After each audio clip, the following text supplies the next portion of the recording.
শুভ সকাল বন্ধুরা, আজকে একটা মিনি ব্লগ নিয়ে চলে এসেছি। কেমন লাগলো মিনি ব্লগটা তোমাদের অবশ্যই জানিও। আর যারা যেখান থেকে আমার ভিডিওটা দেখছো সকলে প্লিজ একটু সাবস্ক্রাইব করে দিয়ে আমার পাশে থাকা বেল আইকনটা বাজিয়ে দিও। তো দেখো এইখানে চলে এসেছি, আমার বিছানা টিছানা সব গুছিয়ে নেওয়া হয়ে গিয়েছে। আর আমাদের বাড়িতে এই গুন্ডাটাকে দেখলে ও সবসময় গুন্ডাগিরি করে ওরকম। আর দেখো মেজে টেজে মানে আমার ঘরটার মোছা একদম কমপ্লিট।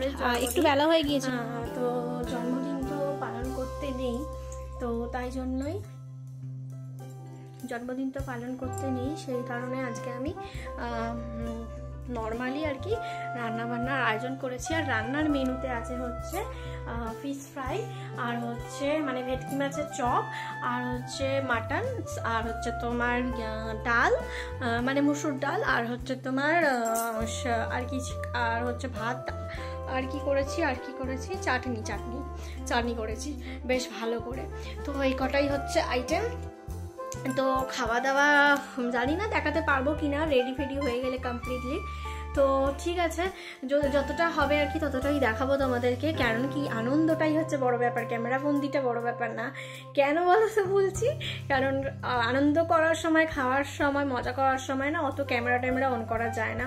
তো সেই জন্যই আমি তোমাদের সাথে একটু শেয়ার করে দিলাম। আর সবাই কিন্তু অবশ্যই জানিও কমেন্ট করে, যেহেতু আমাদের জন্মদিন পালন করতে নেই বছর, আমার শাশুড়ি মা নেই, মারা গেছে। তো তোমরা তো সকলেই জানো, যারা আমার পুরনো বন্ধু রয়েছে।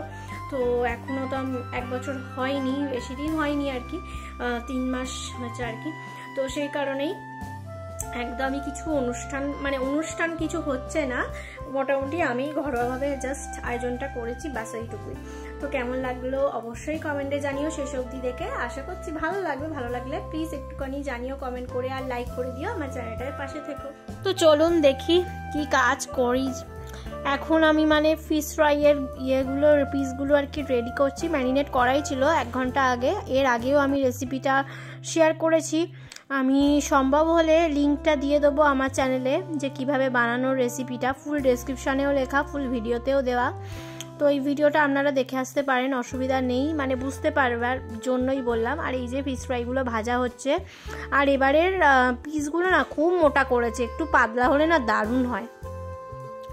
তো যাই হোক, এই হচ্ছে ব্যাপার। এইখানে পিসগুলো একদম রেডি করছিলাম, সেটা তো দেখালাম। আর এদিকে না ভাতটা রেডি হয়ে গেছে। ফ্রাইড রাইস করিনি, কিন্তু ভাত থেকে একটা দারুণ স্মেল দিচ্ছিল, পরে বলবো কারণটা একদিন তোমাদের। আর এই যে এখানে চাটনি রেডি হয়ে গেছে, এখানে মাংসটা রেডি হয়েছে, মানে খাসির মাংস হচ্ছিল আর কি, ওইটাই আর কি দেখা হচ্ছে যে গলেছে না গলেনি, এই নিয়ে মানে 5 বার পর্ব আর কি। মাছটা মানে রেডি হচ্ছে আর কি বলবো, একবার করে প্রেশার কুকার থেকে খুলছি। মানে আমি তো অত জানি না, এই প্রথম মানে খাসির মাংস হলো আমাদের বাড়িতে। তো যাই হোক, রান্না হয়ে গেল। এরপর ভালো করে সাজিয়ে টাজিয়ে খেতে দেওয়ার পালা। আর এই যে এখানে স্ল্যাট কাটা হচ্ছে, তাই সবাইকে ও আর কি মাংসটা সবাইকে তুলে দিচ্ছে। আমি মোটামুটি ওর থালিটা রেডি করে ফেলেছি। আর আপনাদের কেমন লাগলো অবশ্যই জানাবেন, আর সবাই শুভকামনা করবেন। আমার এই যে এইভাবে সাজানো হয়েছে, আর আজকের দিনটা এরকম করেই কাটলো আর কি। আর এই ছোট্ট মিনি ব্লগটা আপনাদের কেমন লাগলো, ওই দেখো ওই অতগুলো ফিশ ফ্রাই হয়েছে, বুঝলেন। আর ভাতের মধ্যে কি দিয়েছি বলো তো, একটু লবঙ্গ, দারচিনি আর এলাচ দিয়েছি 5-6 টুকরো, এই জন্য ভাতে দারুণ একটা সেন্ট দিচ্ছে। আর এই যে ও খেতে বসে গেছে। ও প্রচুর বকবক করে, ও নাকি ফটো তুলবে না, সেই জন্য ও প্রচুর বকবক করে। সেই জন্য আমি লুকিয়ে চুরি আর কি ফটো তুলছি, তাও ও বিরক্ত হচ্ছে, কিন্তু কিছু করার নেই, ফটো তো তুলতেই হবে। আজকে হচ্ছে স্পেশাল ডে বলে কথা। জানি মা থাকলে হয়তো ভালো মতো ওর বার্থডেটা পালন হতো, পায়েস ঠায়েস হতো, কিন্তু এবারে তো পায়েস করতে নেই, আর কিছু অত ভালোভাবে আমি করতেও পারি না। তো যাই হোক, ও দাঁত বের করছে কেন বলো তো, ও মাংস তুলতে গিয়ে বলছে যে মাংসই তো খুঁজে পাচ্ছি না, তাই জন্য আমরা হাসাহাসি করছি। তো যাই হোক, এই যে ডাল, আর হচ্ছে মাটন, চাটনি, আর ওদিকে ফিশ ফ্রাই, আর ওই যে ভাত, স্যালাড।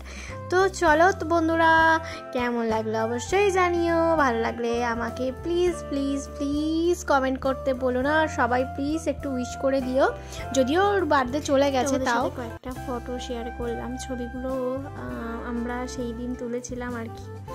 আর খাবারটাও সাজিয়ে টাজিয়ে যেগুলো মানে সবই তুলেছি, যা ফটো তুলেছি তোমাদের সাথে একটু শেয়ার করে দিলাম।